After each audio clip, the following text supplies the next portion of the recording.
to get free. Throwing in the corner. Brown fakes, fires up the three. Bang! Bang! Jaylen Brown knocks down the three to tie the game. You get the double bang. That is right. Welcome to the Boston Sports Summit presented by the Grid Network. I am your host, Tim Barnett, and this is the podcast that covers all of Boston sports. Thank you for tuning in, and I am so pumped at what happened last night. The Celtics pulled off a gutsy win against the Indiana Pacers in Game 1, in which it was very interesting because obviously you had the Pacers coming off just a heck of a win up in New York, and then they 2 days later are in Boston playing against arguably the best team in basketball, and that's the performance they put on. They had that game won.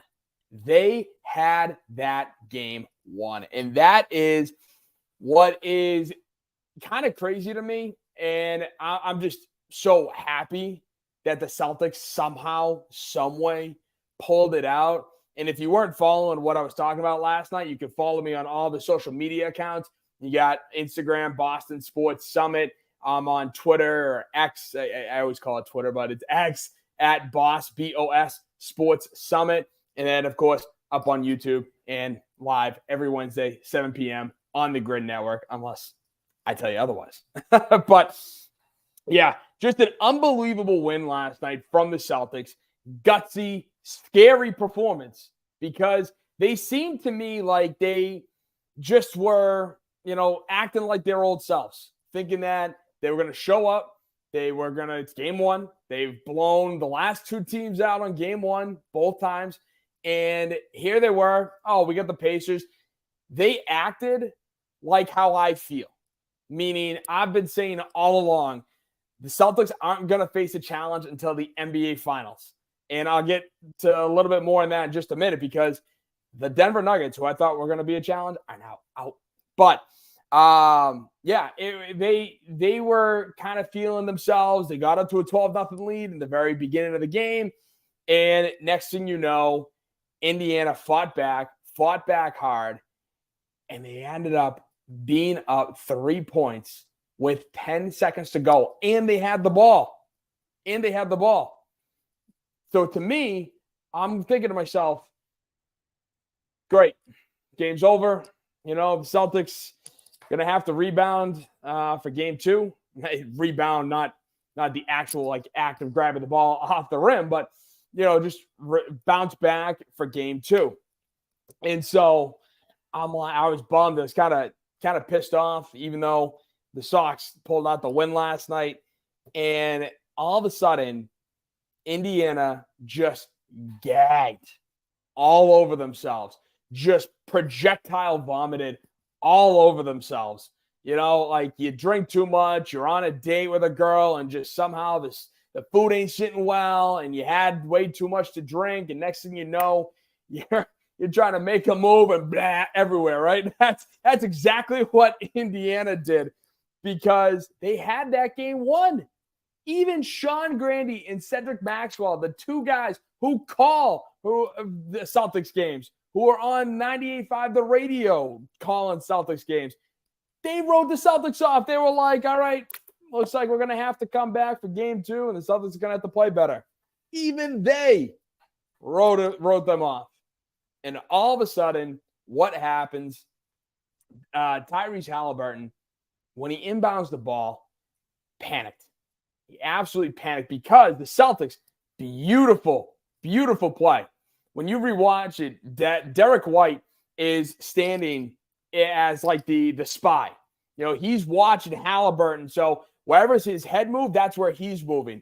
And he was able to take away option 1, and then option 3 he took away, but at the very beginning. And option 3 ended up being Siaka, which ended up hitting off his hand. I'm going to go to my grave saying that went off. I can't even say his name right. Siakam's hand.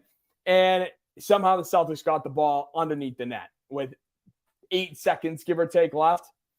And then, lo and behold, I'm going to show you the play once again, but I want you to watch Derek White and the screen that he sets for Brown at the top of the screen, which is going to be like right over this area. So I want you to watch that, because what's going to happen is you're going to see White set the screen, which is going to throw Siakam off in just a second. And when Brown catches the ball, he had the ability to catch and shoot right there. But he got a pump fake. He got Siakam off balance a little bit, hoping to draw a foul, because Brown really wanted to go to the line for 3 free throws. But he somehow went up and just, without looking at the net until like the very last second, hits the shot. Watch it right here. Tatum trying to get free. Throwing in the corner. Brown fakes, fires up the 3. Bang! Bang! Jaylen Brown knocks down the 3 to tie the game. Unbelievable. Absolutely unbelievable. I saw that ball go up, and I thought to myself, here we go again. The Celtics are going to throw up once again a terrible shot at the end of the game, and they were going to lose. I had them written off completely. That ball went in, and I jumped out of my seat. I couldn't believe it. I think I even knocked my chair over. That's how fast I got up out of my seat. Yeah, unbelievable gutsy win.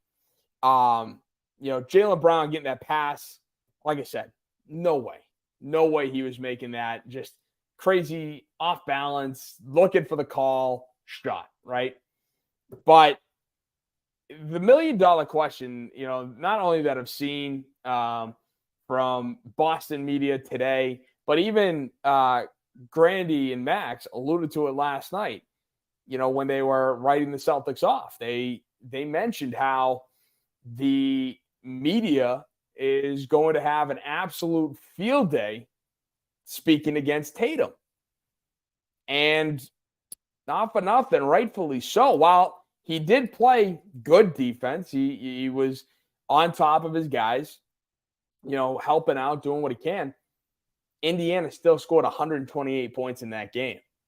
And in the fourth quarter,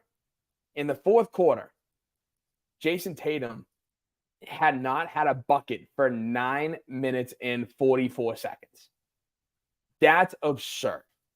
You're talking about the guy who wants to be the best player in basketball. He wants to be the best player in the NBA. He talks about himself like he is the best player in the NBA and that he should be the next face of the league. Well, I'm sorry to say, but if you're going to be the face of the league, you can't go 9+ minutes in a playoff game. I don't care if it's game 1 or game 7. You can't go 9 minutes in the fourth quarter without hitting a bucket. That's totally unacceptable. Totally unacceptable for the guy who wants to be the face of the league. And so that's where I agree, because Tatum, as much as he could do everything else right, he can play elite defense. He can dole out the assists. He can get double-digit rebounds. Hell, he can even score 25 points. But if he is not coming through in the final 5 minutes of the game, let alone the final 30 seconds of the game, what are we doing? And it goes to show, because Jayson Tatum, he had an opportunity to bring the Celtics within 1. The possession right before Jaylen Brown's 3, the Celtics Derek White had the ball with, I think he got it with around 33 seconds remaining, maybe as low as 27. Regardless, he had the ball. He dribbled it up. Tatum set a screen. White made a move, hesitated at the free throw line, then went to the bucket, tries to throw it off the backboard, doesn't get it. Tatum gets the rebound. Now, the two guys at the top of the 3 were both covered man. That's fine. But what he does instead is he puts the ball on the ground and then does this fadeaway turnaround jumper, and he clanks it off the front of the rim. And I'm like, I was so pissed, because I was like, what an awful shot selection that was. I was furious, because again, that's the best player needs to know what to do. Understandably so that it's him and White underneath the rim, and all of a sudden he gets the ball around 3 other Pacers. So I get it. You want to try to create space. You want to make a move. Fine. But, dude, that shot, was just absolutely horrendous. And I will say that, that is kind of what drove me nuts before, obviously, the final 10 seconds of the game. But at the end of the day, the Celtics got the win. The Celtics absolutely got a win that kind of made me start to wonder, are the Celtics good? Are the Celtics clutch? Because Jaylen Brown, it was the first time that he hit a 3 to tie a game or go ahead in the final 10 seconds of a game in his career. Not even playoff game, just a game in particular. That was the first time he did that. And what a shot. What a shot you can see here of Jaylen Brown going up and then Pascal Siakam grabbing his pants almost like he, shot himself. Right? He's like, whoa, gotta squeeze it there. Nope. But prairie dog, no. But yeah, so Jaylen Brown, that was the first time. And I hope that means this is the start of something. Because right then and there, it said to me that, yes, while Indiana 1,000% gave them this game, 1,000% gave them this game, the Celtics still were able to follow through. And Jaylen Brown hit arguably the biggest shot of his career right there. He 100% hit the biggest shot of his career. Because, yes, it's game 1 of the Eastern Conference Finals, and who knows, maybe this can open the floodgates for at least Jaylen, to be able to be that guy in the final seconds that he's getting the ball, he's going to have a heck of a chance of making the bucket. That would be awesome. Again, I was at the game in game 2 with Ray Allen hitting 2 threes against the Bulls in the first round of the playoffs back in 2009. And we won 118 to 115. Ray Allen was clutch, as clutch could be. But that's what this team is missing. So with that game, seeing how they've come so close so many times, being to 3 straight Eastern Conference Finals for, and this being their third, and making the NBA Finals 2 years ago. Should have gone to the NBA Finals last year. But I hope that this absolutely opens the floodgates for the Celtics and for the clutch gene to enter this team. Because that is one of the things that I feel like this team has been missing a lot of. It's coming through in the clutch. Jaylen and Jayson wanting to be the guys, wanting to run this team. Jayson talking about him being the face of the NBA, the next face of the NBA. Well, you're going to be if you want to be the face of the NBA, you're going to have to come through in the clutch. And so far, Jaylen did. And I'm hoping that this will be the start of something, that this team will get that clutch gene in them and they can bring it without them throughout their careers. Now, my MVP of this game was 1,000% Jrue Holiday. The dude was electric, scoring 28 points, a season high in the Celtics uniform, grabbing 7 rebounds, 5 offensive rebounds. I love that stat, man. If you can get at least 5 offensive rebounds, you're doing something right. As well as dishing out 8 assists and getting 3 steals. He owned Tyrese Halliburton.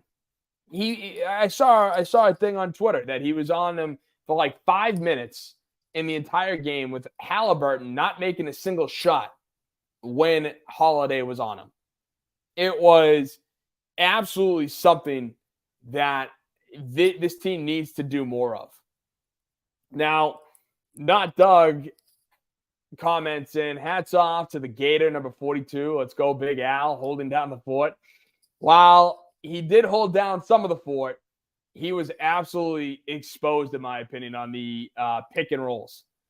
The Pacers, they knew, because they're big, they're fast, they're agile, and they can shoot from anywhere. And so when you get Horford out of the top of the key, and Halliburton, you get Al transitioning to Tyrese Halliburton, getting off of Drew Holiday, because that's the switch you're making. Halliburton just eats him alive all day. And I will say, love Al. Love seeing him hit that three there with his father in the stands, Tito sitting next to Mike Gorman. It was electric. I really do hope, outside of obviously, for the city of Boston, for me, for the team, for Tatum to get that monkey off his back, I really want the Celtics to win a ring just for Al. Just for Al. I want the Celtics to win that ring for him. Dude's been the consummate professional. Again, can't beat Florida Gator, right? He won 2 national championships with the Gators. Been a consummate professional. Just really stand-up dude. Loved his time, his first go-around in Boston. Left. No team really knew how to use him. He comes back. Just been crushing it. Real stand-up guy. That's the type of player you want to see win. Yeah. That's the type of player you want to see win a ring. You do. And so I definitely want that. Now, the other thing that kind of caught me off guard was, again, Celtics fan, you're Celtics fans, and even if you're not, I appreciate you watching, but there was a lot of talk last night and even today about how the TD Garden was quiet. And I started off at the top of the show talking about how the Celtics were playing the way I feel about them, meaning that this team is too good to it really won't face a challenge until the NBA Finals. Well, during that third quarter where the Pacers went on a 14-2 run to end the quarter, and Halliburton hitting that crazy shot at the end of the third, what bothered me was that crowd got quiet. And a lot of people were commenting on it, and I will say the other part of it too was a lot of people commenting on the fact that with 10 seconds left, Celtics fans were leaving the building. Now, there's 2 things about that. Number one, it is game 1 of the Eastern Conference Finals. I don't care if you have to get up for work, for school, for nothing. Why are you leaving early? Again, I can only imagine the amount of money you spent on your ticket last night. To all the fans who were at the game last night. I would guess, that the upper balcony had to be a minimum of like $250. And if you have your ticket stub, or how much you paid, put it in the comment section. I would love to know how much you paid and what the cheapest ticket for that game last night was. But you paid well over hundreds of dollars to go to game 1 of the Eastern Conference Finals versus the Pacers. There is 10 seconds left. What are you doing leaving the Garden when it's a one basket game? Again, I know it looked bleak. I know Sean Grandy and Cedric Maxwell said it on the air last night. It's game one. You can spare 10 seconds and suffer for another 15 to 20 through the traffic just to get out of the garden. You know? Like, I'm sorry. That is, like, blows my mind because you had morons like this who allegedly left the game, then realized that the Celtics tied it up, couldn't get their asses back in, and so they had to stand outside Tavern in the Square to watch it. They had to stand outside of Tits to watch it. Like, seriously? Seriously. You know, we're Boston. We don't pull this stunt unless we're getting our doors blown off, which if we're getting our doors blown off, every fan base leaves. You know, 2 weeks ago, a week and a half ago for game 2 of the Cavs, when people were ragging on Boston fans for leaving the game early because the Cavaliers blew us out of the water. I understand. Like, I wasn't mad that people were leaving because I'm like, yeah, we're getting our asses handed to us. We have no shot. We pulled our starters. You know, like, okay, yeah, I'm out of here. Like, no big deal. Because every fan base does that. Every fan base does that.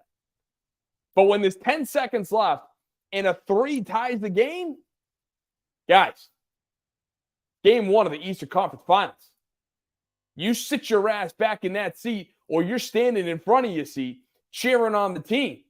You're trying to make all the loud noise as you can to try to motivate the guys to play. I mean, I can't believe I have to say this on air. You know? Like, that's what blows my mind. I like, this shouldn't be a thing. It really shouldn't be. But even Keith Smith, earlier today, tweeted out another takeaway. Celtics fans at TD Garden need to be better. You have to be loud and bring it from the start. Can't show up and just expect to win. The crowd tonight was pretty poor until late in the fourth and overtime. Bring that noise from the jump. Now, again, I was walking into this series expecting a tougher matchup, especially with how Indiana played us earlier in the season. I did. That's a me thing. I personally thought that because if we had the Knicks, then yeah, I would have been like, gentlemen sweep, we're going to win. You know, whatever. That's what I was expecting from New York. But the fact that we got Indiana, I was like, okay, you know, this might be a series. And the fact that, again, fans left. Fans weren't bringing the noise because, again, they were thinking like me. They were thinking like me and just being like, it's basically a wrap until the NBA Finals. Well, you know what? You got to be better. You got to be better. And I know you can be. And I know you will be. But it's so crazy to me that I have to sit here and listen to media, outside media, talk about how fans of Boston fans need to be better for game 1 of the Eastern Conference Finals. That doesn't happen. That should not happen. You know, yes, Indiana went on for a run. And I know I was scared. You were scared. We were all scared. You know, we wrote the Celtics off in the final 10 seconds of the game because they've never shown that they could win this type of game where they have to hit that arguable buzzer beater, you know, to tie or go ahead. They just haven't done that. This team has never done that. But I mean, come on.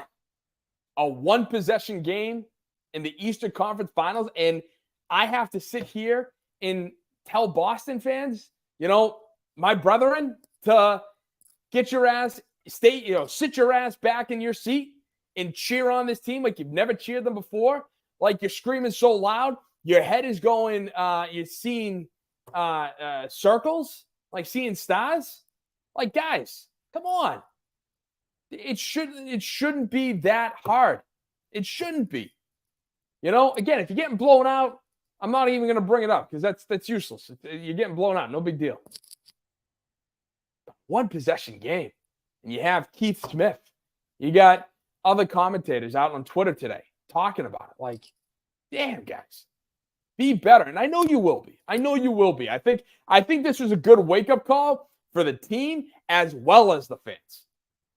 Because I think the fans, myself included, saw that, yeah, Indiana's going to be a tough matchup.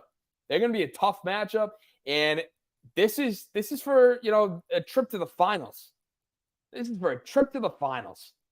So I'm excited to see what game 2 brings. But the one other thing I want to talk about was just the final 5.5 minutes of the game and how Indiana just gagged all over themselves. So when you look at it, again, final 5.5 minutes of the game is fourth quarter and overtime. The final 30 seconds of the fourth and then the full 5 minutes of overtime. Indiana got outscored 19-11. The Celtics outshot them 5 of 13 to 2 of 9. Celtics went 2 of 5 from 3, while the Pacers went 1 of 4. And the free throws, Indiana went 6 of 7. Boston went 7 of 7. But this is the killer.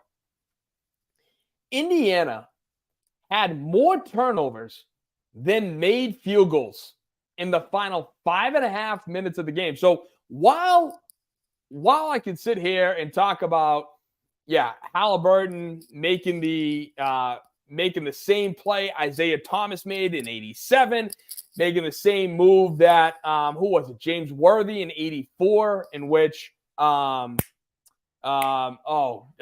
Henderson came up with the steal in 84, right? Like that honestly, to me, I don't know about any of you guys, but to me, that's what when I saw that ball went out on Siakam's hand and the Celtics ball, all I could think of was Larry Bird steals it, Gerald Henderson steal. You could tell Indiana just wanted to give us the game, and they did. And I'm glad we took advantage of it. But to see this stat line for the final 5.5 minutes of the game, it's wild to me. Absolutely wild to me that Indiana had more turnovers in the final 5.5 minutes of game 1 than they did made field goals. You could even argue that, well, actually it is 1 of 4 is part of the 2 of 9. Duh. I was going to say, they had 3 field goals. No. Like, field goals 2 of 9, 1 of 4. It's the same. It's built into the field goals. Smart ass right there. So, yeah, it was a heck of a game, heck of a win. And you can tell even after the game that the Celtics were disappointed in how they played.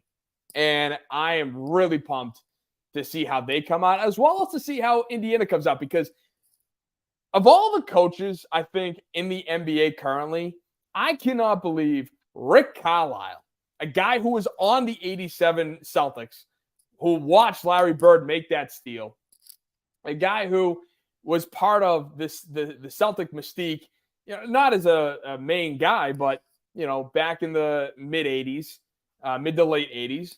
He even won a championship with the Dallas Mavericks as head coach. The guy gets it. The guy knows. And yet, this team makes those mistakes. Pascal Siakam, there we go. Now I can say it. Pascal Siakam, won with the Raptors. So this team has some makeup to it, but they still gagged all over themselves. This team is still young, where they're inexperienced. Now, maybe down the road, they'll be formidable, but that is such a devastating loss that I wouldn't be surprised if this series is already over. Now, I'm not saying it's over, but a team as young as Indiana to lose the way they did, that is just absolutely heartbreaking. Absolutely heartbreaking. And to me, I'm ready to already put the Celtics in the finals because of how Indiana lost that game last night. Now, had Indiana won or had, Jaylen Brown's three put the Celtics ahead, or had the Celtics been able to find a way to pull out the game in the end of it, then I don't think it's as devastating. But for everything to transpire the way it did, yeah, that is a devastating blow to the point where I'm thinking that the series is already over, almost. But do you agree with me? Comment down below. Comment down below what your thoughts are. Is the series over? Was that just loss so devastating that Indiana is going to just, be an afterthought on the Celtics' road to the NBA Finals?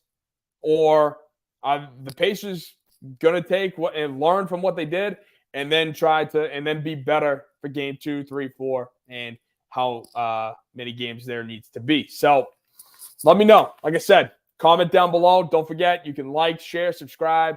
Thank you so much. Please give me a follow on all my social media accounts here. It helps, boost the algorithm, and, you get to see more Boston Sports Summit content, even when I'm not doing a live show. So thank you for that. And next, moving on to what was a playoff team. The Boston Bruins season is over. Game 6, absolutely heartbreaking. That was tough to watch, especially because there were so many opportunities for them to pull ahead. They got the 1-0 lead. They just were so close so many effing times in this series. They beat Bobrovsky so many times where it's like, if only they scored one of those. This is why I say puck luck is a real deal, because a lot of those near misses, 9 times out of 10 in the regular season, I am so sure that they would be goals. But because it's the playoffs, because the puck knows, the hockey gods know, that's how it goes. That's how it is. And I said it, the Panthers, my brain was telling me the Panthers would win in 6. They did. Even though my heart was telling me the Bruins would win in 6. At that point, my heart was telling me the Bruins would win in 7. But it was just, it sucked. It was really sucked, because not for nothing too. Had games, obviously had the refs, the player safety in the NHL actually called the game properly and, realized that the Panthers were flopping all over the place and that the Bruins really weren't committing as many penalties, that ended up being a plus 12 for the series, a plus 13, for the whole series in favor of the Panthers. No, I'm sorry. The Panthers were not, or the Bruins were not as sloppy. I'm not talking about the too many men on the ice, because that's a whole different ballgame, which I talked about last week. But the Panthers were not, the Bruins were not as sloppy outside of the too many men. That equaled a plus 13 in favor of the Panthers for total power plays. There was no way. Sam Bennett 100% should have been suspended for that punch. In fact, the NHL didn't have that rear view. I went over this last week. Just atrocious. In which case, that Sam Bennett goal in Game 4 would have never happened, which tied the game. The rest is history. You know this. I know this. But it's always disappointing when the Bruins get kicked out. No doubt about it. That's just hockey. It's just the sport. It's you're so invested with every second that you can't miss, 2 minutes of a period, because anything can happen. But I will say, what really bugs me is how the Bruins played. If the Bruins actually played better, if the Bruins were able to play up to their standards, play to their standards like they did in Game 4, Game 5, and Game 6, for the entirety of the series, even Game 1. I forgot about Game 1. Even Game 1. If they played like that, then I think this would have been a very back and forth series between Boston and Florida. I still think that Florida would have edged Boston, but it's something where I can feel comfortable at night going to bed, knowing that the Panthers, beat us and we still played our best. But the way they beat us with all the cheap shots and all the this, that, and the other, it does irk me a little bit. And I was asked yesterday, who am I rooting for? Panthers, Rangers. And I'm going to stick to my guns. I am rooting for the Rangers because never in my life have I ever rooted for the team that beat me. Never. I never rooted for Peyton Manning when he beat the Patriots. I never rooted for the only time, actually, I shouldn't say that. I did root for Florida in the second round last season when they were playing Toronto because at the end of the day, I'm sorry, I just hate Toronto. I hate Toronto. I hate Montreal with such a burning passion that, yes, I will take the team that beat me over them, especially when it was the second round. Didn't bother me. It's the second round. But did I root for Florida in the Eastern Conference Final, the Stanley Cup Final last year? Absolutely not. I was rooting for the team that they were playing. And that's about it. That's the only time I can ever remember. I mean, when the Rays beat us in baseball, the Red Sox, and went to the World Series in 2008. Was I rooting for the Rays? Hell no. I was rooting for the Phillies. It's weird to say because I'm not a Philadelphia guy either. But, that's the type of fan that I am. Listen, I hate New York. I was, for Game 6, when I was out with friends watching Game 6, came across a couple of New York fans. And with all the love and respect in my heart, I said to them, I want to play the Knicks in the Eastern Conference Finals in basketball, and I want the Bruins to win and go to the Eastern Conference Finals in the NHL to play the Rangers. Why? Because Boston needs to hate New York, and New York needs to hate Boston. We just need to get back to that Boston-New York rivalry where everything is on the line. The trip to the NBA Finals is on the line. The trip to the Stanley Cup Finals is on the line. That pure hatred needed to come back. And what happened? The Bruins messed it up in the NHL, and the Knicks messed it up in the NBA. So, because we know, I know that the Red Sox aren't going to compete with the Yankees. We just don't have the talent. I'm going to talk about that in a minute, but that was what I was thinking when I was watching the Bruins play in Game 6. I'm like, please, let me get back to hating New York properly, because we just needed it. I think the NHL needed it, the NBA needed it, but nope. Look at where we stand: Florida, New York, Indiana, Boston. Crazy, but the big thing that has really come out is obviously, so now the season is over. The Bruins season is officially over, which means we are now about to deal with all of the offseason stuff. Who are the free agents? Who are they going to sign? Who is available to sign? And then the draft. Well, the draft is far enough away, and the Bruins don't have picks 1, 2, and I'm pretty sure 3 in this upcoming draft.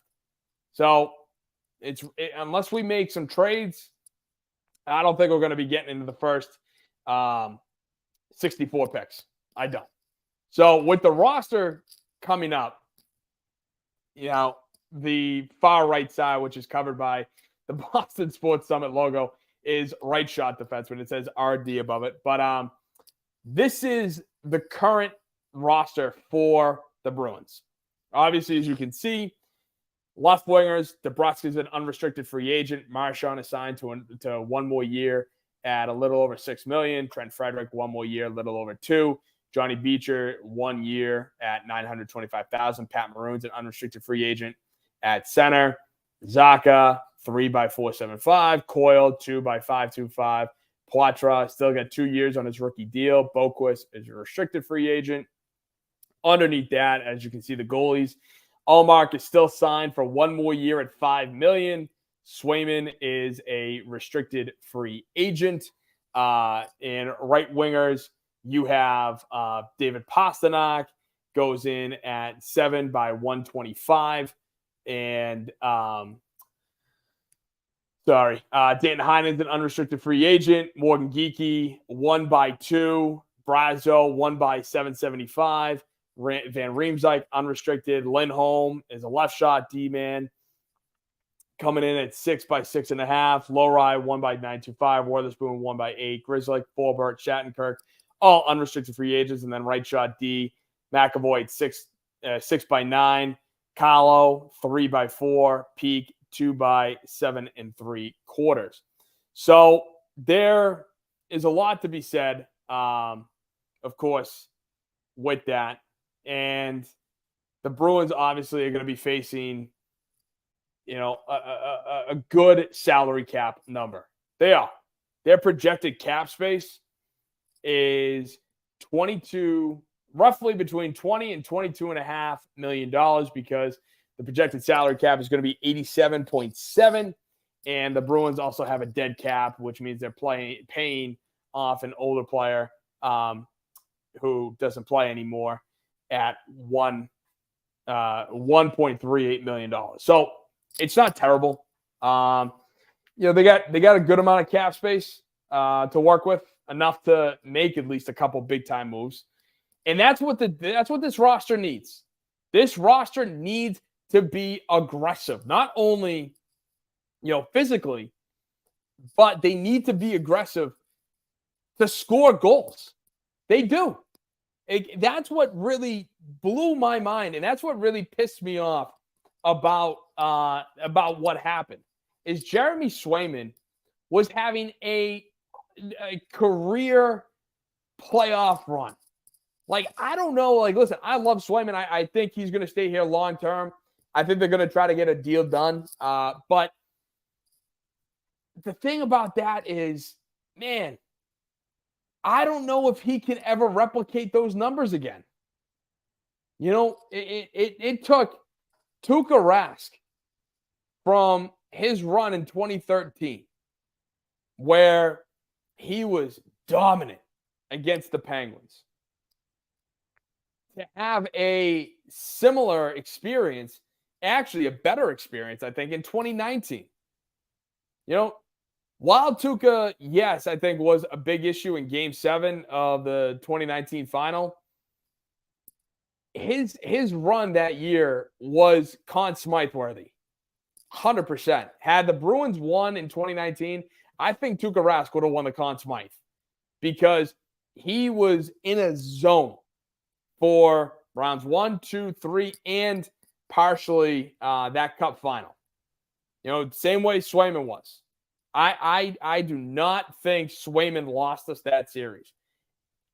I think out of all the goals that he gave up, maybe he gave up 1 bad goal, 2 at most. So when you're saying that, knowing that he had an over 930 save percentage and I want to say it was an under 2 goals against average, the fact that we got knocked out is just a travesty. Meaning our offense couldn't do jack. And that's where I need the Bruins and Don Sweeney to be aggressive. They need to ship guys out of here, and they seem like they're on that way. Because they had their exit press conference today, and Don Sweeney had a couple key quotes, I thought. When talking about Jake DeBrusk, he says, quote, "Negotiations are a two-way street. We took an aggressive position with Jake. I would prefer to have Jake DeBrusk on our team, but he has some opportunities in front of him that he may pursue otherwise," end quote. He also stated just in general about the situation that they're in. He goes, quote, "We are in a situation where we can look to add our core group of guys. We're going to be aggressive, to be able to complement what we currently have in some areas." Good. So what does that mean? Because the free agent class, I think, is decent. It's not elite, but it's decent. If the only way I would categorize this class as elite is if these guys were at least 4 to 5 years younger than they currently are, but at least for most of them. But either way, the class up front, like the forwards, the centers, and the wingers, it's pretty good. Because when you look at it, at the center position, which the Bruins are in a desperate need of a number one center, you have Elias Lindholm, who I really wanted out of Calgary, who's going to be 30 later this year. Chandler Stevenson, Matt Duchene, and Steven Stamkos. I truly believe that Tampa is not going to re-sign Steven Stamkos, which would be hilarious to see Stamkos suit up in a Bruins sweater. 100%. I think that would be so funny because the guy still has it. I don't know how much he has left, but I think he still has enough where if you make him the number 2 guy, if you can bring in Elias Lindholm and Steven Stamkos to be your 1-2 center, and then you have Coyle and Zacha, and you can, move them around to wingers or make Coyle the third-line centerman, because when he was playing third-line centerman, he was killing it. His goals, and I know Coyle set a career high, I think, for goals this year and points, but when Coyle was going against other third-line centers, man, he was crushing it. Absolutely crushing it. So I would love to see that, but even Chandler Stevenson, coming out of Vegas, I would love to see that. And he won, I think, the Conn Smythe last year.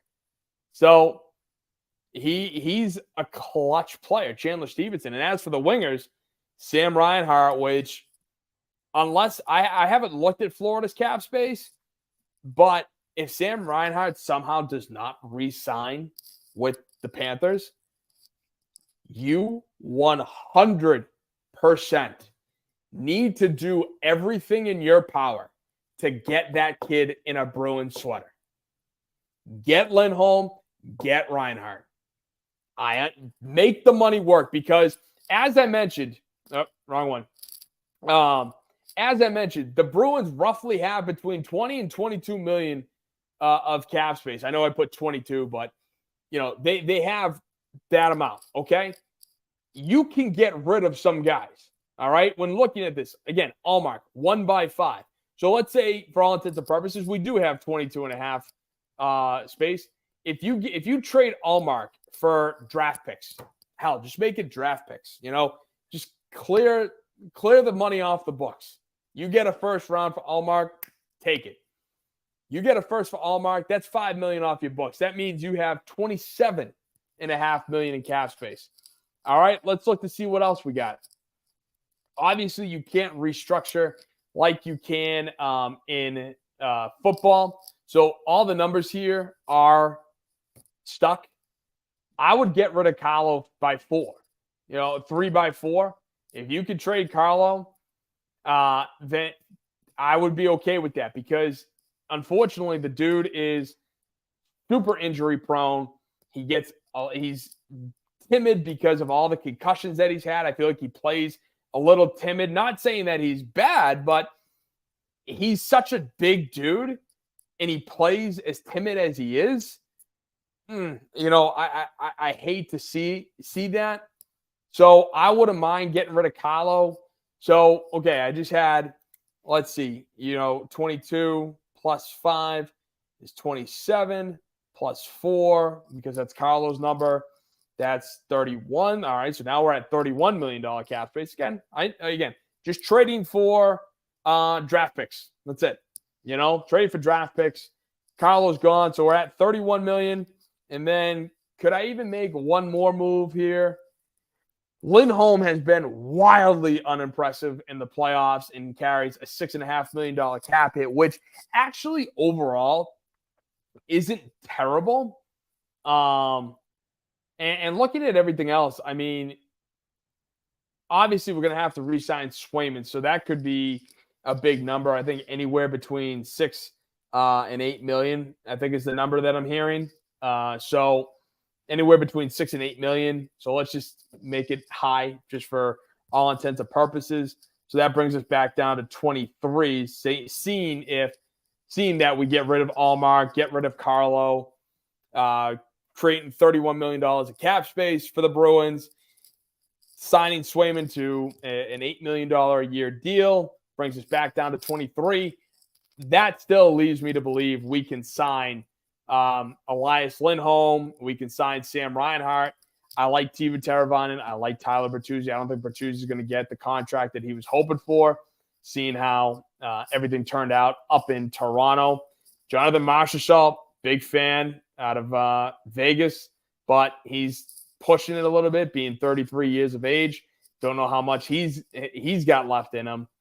But, yeah, I mean, there are plenty of opportunities for the Bruins to be aggressive. The only thing that I fear is, can the Bruins actually pull off the moves that I mentioned? And, hell, even get rid of Lindholm or get rid of Zacha or Coyle, because they carry big hits too. Zacha, 4.75, Coyle, 5.25, 5.25, right? Which, again, I don't, hate. Like, I like those guys. But if you think they're gonna, they're gonna recapture the way they played this year, I think you're crazy. They had great years, as the number 1 and number 2 center. But as you could tell, when it came time for when it really mattered in playoff hockey, we couldn't win a faceoff to save our lives. How many faceoff goals did we give up? Key faceoff goals did we give up? Enough. And that's the problem. Because at least with Bergeron on the dot and even Krejci, we knew that it was a foregone conclusion that with Bergeron, it was an automatic win. Maybe he would struggle against certain guys here and there, but we were winning that faceoff cleanly, mind you. But the Bruins need to figure out what they need to do, and they need to be aggressive. They need to say goodbye to guys. And I'm not talking about the unrestricted free agents, because that's easy. To say goodbye to the unrestricted free agents, that's all right, see ya. Fine. Have at it. Oh, good for you. You got your money. Enjoy. But they need to make moves. They need to trade Allmark. They need to find another trade to free up even more cap room. And then they have to go after some of these big-time free agents because, while I like Beecher, while I like Poitras and Lowry, I really love Lowry because I think he's going to be one of the top defensemen in the league, at least in the next 5 years. The Bruins need to, and they talk about it. They're talking about being aggressive. I love the talk. But as we've seen with the Red Sox and as we've seen with the Patriots, you can talk all you want. You can get my hopes up all you want. But when you don't sign a guy, I could not care less if you were involved. Good for you. You were involved. Some team outbid you because you weren't aggressive enough. So, Don, talk the talk, man. Enjoy it. But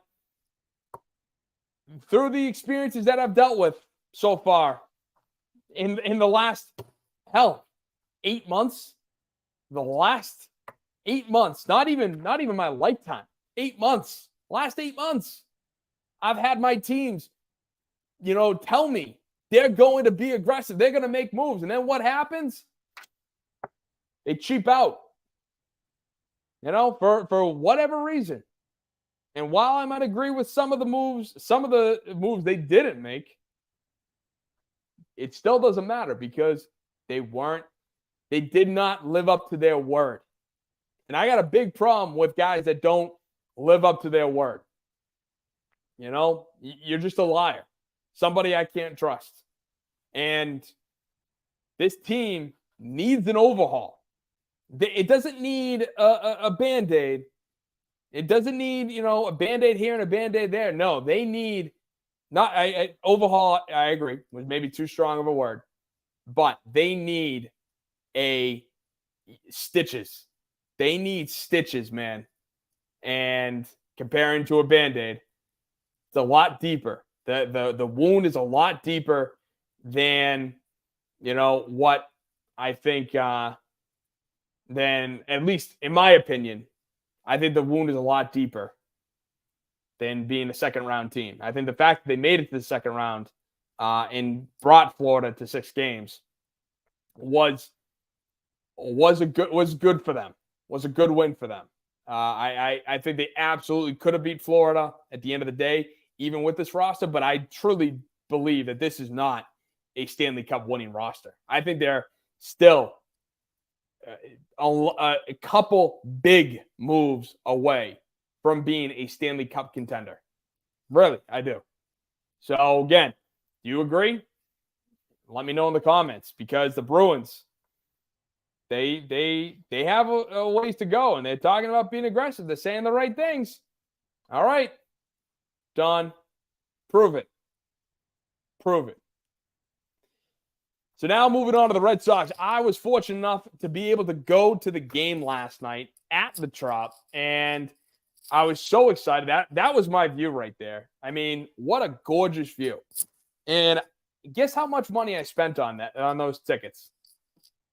$35 to sit right over home plate. It was awesome. It was great. Cool to see the Red Sox win. And on Monday night, Rafael Devers made history with the team, being the first Red Sox player in history to homer in 6 consecutive games, breaking the streak of 5 consecutive games set by Jimmy Fox, Ted Williams, Dick Stewart, George Scott, Jose Canseco, and the one, the only, the Hall of Fame AAA player, Bobby Dahlbeck. Bobby Dahlbeck was the last to set it, and I remember him doing it. I think it was actually earlier this year. I remember him doing it, and I was just oh, God. Because I knew he was going to suck, and sure enough, he sucked. That's why he's back in AAA, and he's killing it in the AAA. For some reason, he cannot adjust to major leaguers. I don't know why. I don't know what it is. But the dude's a Hall of Fame AAA player, but he can't make the leap. He just can't. Pay him a couple $100,000 a year to stay in AAA, because, quite honestly, that's all he's worth. And if some team gets stupid and wants to trade you a halfway decent prospect for him, peace. That's what I would do, because the dude is not good. I don't know why. I don't know how, but he can barely carry a $150 batting average in the majors. Meanwhile, I think he's carrying a 3-something in the minors in AAA. Just stupid. Don't understand it. But last night was fun. Sox were down 2-0. And then they just slowly made their comeback. Jarren Duran, game-tying home run, which was electric. Because even when it hit the bat from where I was, that ball just soared. And it had that crack, man, where you're like, you stood up. Like, you couldn't help yourself. You're like, that's going, man. That's going. Dead center field, bam. Just gets out of there. So, and then, of course, you have the Devers and Duran double steal. Devers stealing second, Duran stealing home, which was gutsy, and I loved it, especially because Duran was safe. And from my vantage point, like I said, I clearly saw how safe he was from up there. It was so easy to see from that vantage point. But definitely a fun game to be at. And the Red Sox, man, I hate to say this, because I've been dying to I want them to suck. And I know you're probably thinking to yourself, wait, so Tim, you're not a Red Sox fan. It's like, no, I am. The reason why I want them to suck, I've said it once and I'll say it again, is because ownership does not want to invest. Like, again, I talked about this. They don't want to invest in the Red Sox. They want to get by winning games, maybe making the playoffs, or at least trying to make the playoffs, but they're not going to invest by going out and making that big trade, making the big move at the in the offseason or at the trade deadline. They're just not going to do it, which is why it infuriates me when if they're not going to invest, why the hell should I invest? But they're kind of a fun team. To pull off a double steal like that, it's kind of fun. How can you not? It's old school baseball, And I think it helps too, obviously, with the pitchers count. Like, I do love the clock going because it just speeds the game up. I mean, the first 5 innings, we were in the top of the 6th inning, and we were there for an hour. Like, the first hour was, bam, 5 innings, done. And then, of course, the 6, 7, 8, 9 dragged. Not in a good way, though. In a good way. But it was just, it was funny how the second half of the game extended like an hour and a half compared to the, first 5 innings got done in an hour. So, and they're kind of a fun team. They still have, they're second in major leagues in team ERA. They're third in the majors in walks and hits per innings pitched. So, their pitching staff is killing it. Their pitching staff is doing well. Obviously, their offense needs to pick it up because if they had a top 10 batting average, then I believe that, we wouldn't be 25 and 24 right now. I believe that we'd be competing with the O's and the Yankees. Even though I truly believe this roster cannot compete with the O's and the Yankees because, they're still young, some inexperience, which actually could also help them too because those young teams, they go out there, they play dumb, meaning that they don't think, they just play, and it works out, But I'm waiting for the cliff to fall. I really, and I don't want it to fall. I really do. I do want them to have a postseason, and I want them, if they are in the hunt at the trade deadline, they 1,000% need to make a big time move. Craig Breslow cannot allow John Henry to dictate the moves he makes just because they're trading away this piece to get this piece that costs 15 times as much as the piece that they sent off. And the piece that costs 15 times as much can help them now. They need to do that if they are in the hunt. Now, if they're 15 games back come the trade deadline of the final wildcard spot, actually 15 games back of first place in the AL East and 10 games back of the final wildcard spot, then yes, don't make the move. We shouldn't do that. Just build the guys up for the future. Bring on the young bucks. Have them get a taste in September when you get the 40-man roster, and then go from there. But for all intents and purposes, I mean, this team is fun. They got a top-tier pitching staff. Well, I shouldn't say top-tier pitching staff. They got top-tier pitching numbers. Like, it's all in the numbers, not the staff. Some of these guys are worth top 3 pitching staff. Like, some of these guys, I don't know if anyone's a particular ace, but they are, worth it. They are pitching like a real top tier pitching staff would. So it's fun to see, and I will admit, but hopefully, they can keep it up. It's either they keep it up, get excited, get to watch some playoff baseball, hopefully, or they fall off the cliff and I get to sit here and be like, well, I was right. I hate to say it, but I was right. The roster could not live up to the standards that they set at the beginning of the season. So, who knows? But the summer is not complete without a little Patriot talk because it is OTAs. The off-season training is here. And the first major news is Cole Strange is injured. His knee is injured. and he's expected to miss the start of the 24 season. To which I get to sit here and think to myself, well, Cole, you've only been around for 2 seasons, 22 and 23.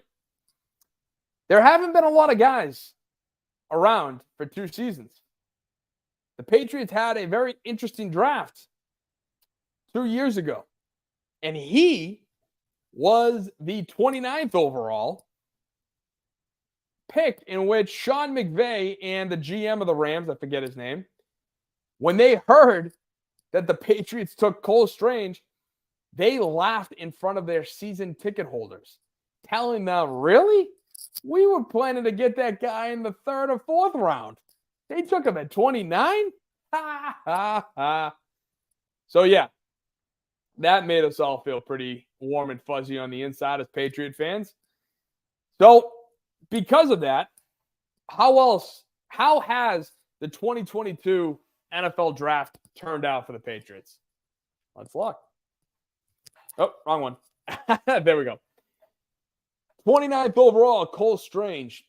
2nd round, Tyquan Thornton. Has anyone checked in to see, has that kid played 5 games in his career? Because he keeps getting hurt. He's skin and bones. Fast as hell, but skin and bones. Marcus Jones has made some couple cool plays on the punt return, trying to go play a little offense, a little defense, primarily a corner. I'm still holding out a little hope. Jack Jones got off with a stupid situation with him last year, how he brought a loaded firearm to Logan Airport and somehow, some way got off scot-free, where the minimum is 5 years in jail, something like that. Rosemary, I almost said Rosemary Clooney. His lawyer was, I will admit, electric to listen to, because she was so adamant, just a thick Boston accent. It was hilarious. But yeah, like Jack Jones shipped his ass off because, again, he showed potential, but he's a crackhead. Not that he smokes crack. I'm not saying that, but saying he's just a moron. That's really what it was. He's a moron. So glad we got rid of him, to be honest with you. But then Pierre Strong, we just got rid of. Bailey Zappi had his whole fiasco with him and Mac Jones. Now, again, it was probably Mac Jones was, being a dick. And you know what? Not for nothing. I think Bailey Zappi too. He wants a starting job. I don't blame him for wanting the starting job. But to find out how toxic that quarterback room is, meanwhile, we just drafted 2 quarterbacks in Drake May and Joe Milton. Yeah, I don't want Zappi on this team anymore. And I just heard earlier today that Zappi's taking more reps than Drake May. Yeah, it makes sense because Zappi doesn't know. I mean, Zappi knows the playbook. Granted, it is a new playbook, new offensive coordinator, but Zappi's the vet. It's the very beginning of OTAs. So, of course, right now, Zappi's going to take more reps. But I wouldn't be surprised if come cut down time, in August, that Zappi either 1 gets cut or 2 gets traded. Because don't forget, Zappi got cut last season. Mac Jones was the sole guy on the 52-man roster at quarterback. There was no backup. Zappi got cut and signed to the practice squad. So I don't think Gerard Mayo would have the balls to do that. But I think that they would cut him and just let him walk. Let him, go see if you can find a backup position somewhere else, because to have him with what he knows or what he's learned as a backup quarterback, yeah, I do have a massive problem with that. I just don't like the idea that Zappi and the toxicity that he dealt with is not going to carry over to this quarterback room. There's no way that the Patriots can carry 4 quarterbacks on this upcoming roster. No way. And they have to keep Joe Milton. He's just as much a rookie as Drake May is. Yeah, they were drafted 2 different times. Doesn't matter. Joe Milton has to be on the 53-man roster. Has to be. And then what else we have? Kevin Harris, running back. Sam Roberts, Jason Hines, Andrew Stuber. I think Sam Roberts has played a couple of plays, played in a couple of games. But other than that, this 22 class sucked, which is 100% the reason why I wanted Belichick gone, is because he didn't have he never really had what it took to draft guys. You know, all the opportunities that he could have drafted some of these future elite receivers that it didn't take a rocket scientist to figure out. He just wouldn't do it. To go after top tier talent in their prime, yet they were divas, loudmouth. He wouldn't do it. So I'm hoping that, you know, this 24 class will be the start of something new where, okay, we're pushing these 22 guys out because they're useless. I mean, Cole Strange has probably the most experience of anybody on this team. And yet he's been fine. Like, I was hoping to get Logan Mankins 2.0 in this kid, but he is nowhere near Logan Mankins material. It's a shame that Logan Mankins came in during that era where we didn't win, because he was just downright dirty, country boy, mean.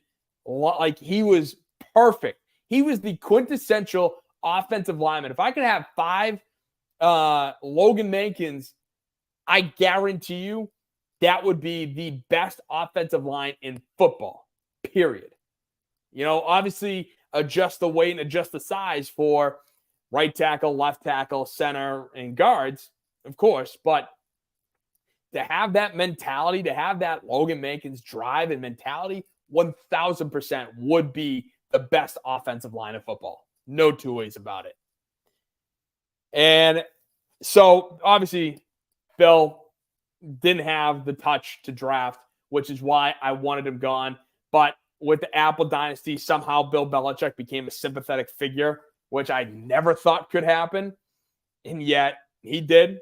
It was like, all right, well, as much as I still wanted him gone, I almost now feel bad that I wanted him gone and that he couldn't retire like a Patriot or something like that. Same thing with Brady. You know, a shame that 2 of those guys couldn't retire Patriots. But the last thing I want to leave you with is, again, speaking about Bill, Keon White, who I love Keon White. The dude just seems downright mean. As an edge rusher, I am pumped to see what this guy can turn into. But I hope that Gerard Mayo's style doesn't clash with giving this guy that extra kick, that extra boost. Because Keon White, in his first media availability of the season, comes out and says, quote, "We don't got Bill cussing us out every play anymore, but it's still pretty similar." He later on, he goes on to later say, "I miss it. I like Bill. He's my type of coach, like a hard ass. I like that. I respond well to things like that." But Mayo's done a pretty good job too. It's all different. Mayo's doing a really good job of staying true to himself, not trying to fill anybody else's shoes, but creates its own path. And I really respect that, end quote. So, you know, there have been 2 kind of camps with this where people somehow think that Keon is ragging on Bill, which I don't understand how you can see that, seeing as he goes on to say, like, he likes Bill. That's his type of coach. Like, Bill Belichick is his type of coach. So I don't know how you can extrapolate that Keon White is ragging on Bill for that. But at the same time, like, there are gonna be games where Keon White is going to have to hit that extra switch at the end of the game. And I wouldn't be surprised if Bill Belichick could get that out of him. Clearly, he could. Clearly, Belichick could get that out of Keon White. But can Gerard get that out of him? You know, can Gerard, when all is said and done, when all is on the line, cuss Keon White out for doing, making some boneheaded play? And then can Keon White flip it into gear, get his act together, and just be that dominant edge guy that the Patriots need? Because that's what I want to see. I want to see this guy rival Matthew Judon next season. I think he can. I think Keon White could be up there, if not lead the team in sacks next season, because everyone's going to go for Judon. They're going to double team Judon, but here's Keon White coming around the right side and just bam, getting to the quarterback. Bam, getting to the running back in the backfield, blowing up the play. That's what I want to see. That's what I want to see next season. So I'm glad, somebody's saying that Gerard Mayo's not trying to fill Belichick's shoes. Good. He shouldn't. He shouldn't try to be Bill Belichick because he's not. He clearly isn't. His personality is two completely different guys. But there are some guys on this team that Belichick drafted specifically because he knew that they could handle his coaching style. They knew that these players could handle being a hard ass. Again, goes back to Herb Brooks, 1980. He gave those guys a written exam for them to take because he could tell by their answers that they could take the tough coaching, that they could take it. And that's what Bill Belichick, for all his faults, he knew the guys that he wanted could take him being a hard ass and him cussing guys out. Those are the types of players that he wanted. So I'm hoping that Gerard Mayo has his own way of flipping the switch in guys and getting them prepared and getting them, motivated to give everything they got, especially at the end of the game when everything is on the line. So, I want to hear from you. Tell me your thoughts. Let me know. You can comment down below. Please don't forget, like, share, subscribe, not only to the Grid Network YouTube channel, which hosts the show every Wednesday at 7, but also to the Boston Sports Summit YouTube channel on X, BOS Sports Summit, and then on Instagram at Boston Sports Summit. So I want to hear from you. Let me know because we have a lot to talk about with the Bruins in the offseason, the Celtics, what a thrilling game one it was, and the Red Sox proving me wrong one game at a time. Proving me wrong one game at a time, and as well as the Patriots starting up OTA. So looking forward to hearing you guys. Thank you for tuning in, staying tuned in. I am your host, Tim Barnard. This is the Boston Sports Summit. It is the one and only podcast that covers all of Boston sports. So thank you for tuning in. Hope you guys have a great rest of your night, and God bless. I'll catch you guys next week, 7 p.m. right here, baby. I'll see you then.